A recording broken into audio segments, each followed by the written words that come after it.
Hey Brazen, Coach Christy here with your Wednesday workout details.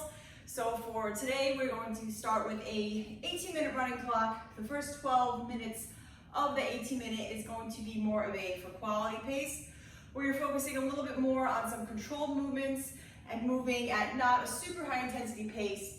And then the last 6 minutes, we'll kick it up a little bit with some burpees on the minute. We'll take a quick break and we'll finish with a 10-minute AMRAP. So let's start with the first movements. For quality, we have 3 tempo goblet squats, 3-0-X-0. So those are going to look like this. Goblet refers to the position where you hold the weight, which is going to be one piece of weight in the front rack position. Your tempo is going to be 3 counts down. So 1 Mississippi, 2 Mississippi, 3 Mississippi. You hit the bottom, you drive up, and then you go right into your next one. 1 Mississippi, 2 Mississippi, 3 Mississippi, drive up. So a really important part is that you want to focus on a 3-second descent, making sure you hit all the components of a good squat, keeping your chest up, keeping the knees out, keeping the weight in the heels. All right, after that, we're going to go right into 6 goblet lunges. So keep the weight in that front rack position. Don't put it down like I did. And you can choose to either reverse lunge, take a step back, tap the knee, making sure that knee touches, or you can choose to forward lunge. That will be up to you if you're more comfortable with one. You can choose the one you're more comfortable with. At 6 minutes, we're going to go transition into 8 single leg RDLs. So a cue I like to use in this movement is just the word same. So the same leg that the weight is in is the leg that goes back, right? So I have the weight in my right hand, the same leg is going to go back. So I start in an upright position. Shoulders are back, back is nice and tight. I'm going to hinge forward at the hip and start to trace my toes on the ground behind me.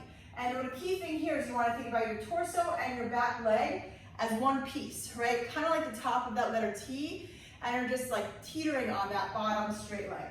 So my torso and my back leg are connected. My back stays tight. I stay nice and in control.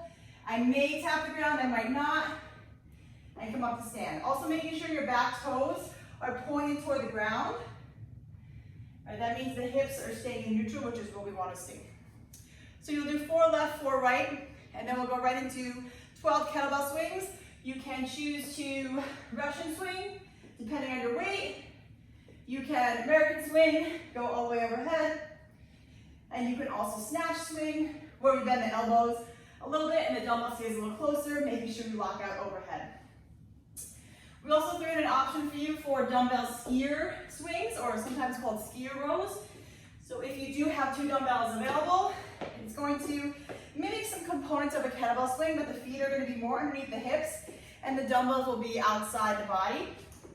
And then just like a kettlebell swing, we shift the hips back, we extend the hip, the arms will stay straight here, but the finished position is the same.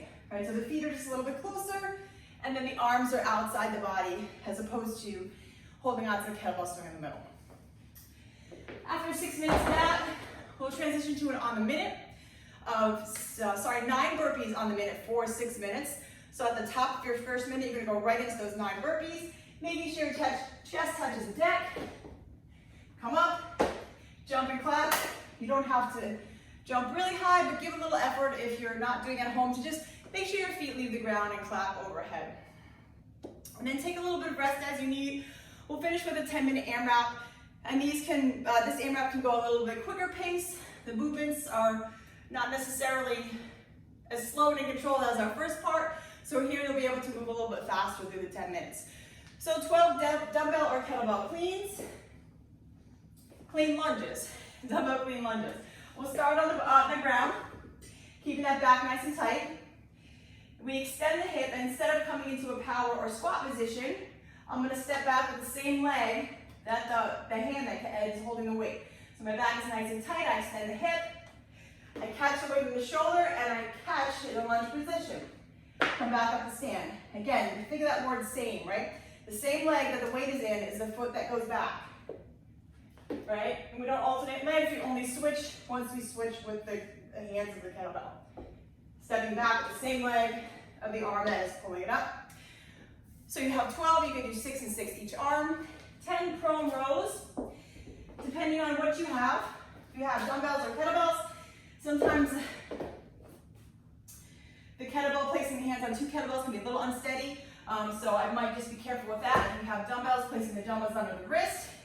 You're gonna come to a plank position and just pull to the armpits. So you make sure you're not shifting the hips too much, right? So the hips stay square, pull, and pull. If you only have one dumbbell or kettlebell, you can place one hand on the ground, and then just row in with that one dumbbell or kettlebell, and then switching hands. And then finally, we'll end with some skier hops. Seems to be a skiing theme here. So, you start with a plank in plank position here, wrists under the shoulders, the feet stay together, and you hop your feet to the left, back to center, that's 1, hop your feet to the right, back to center, that's 2. Making sure you hop back to a plank position, and then you don't just stay here with the hips high. Right, so every time you hop back, you're back to plank. When you hop forward, the hips come up, and then move back to plank. Happy Wednesday, guys. Have fun with this. Email us or message us with any questions you might have, and hope to see you under the duck tomorrow.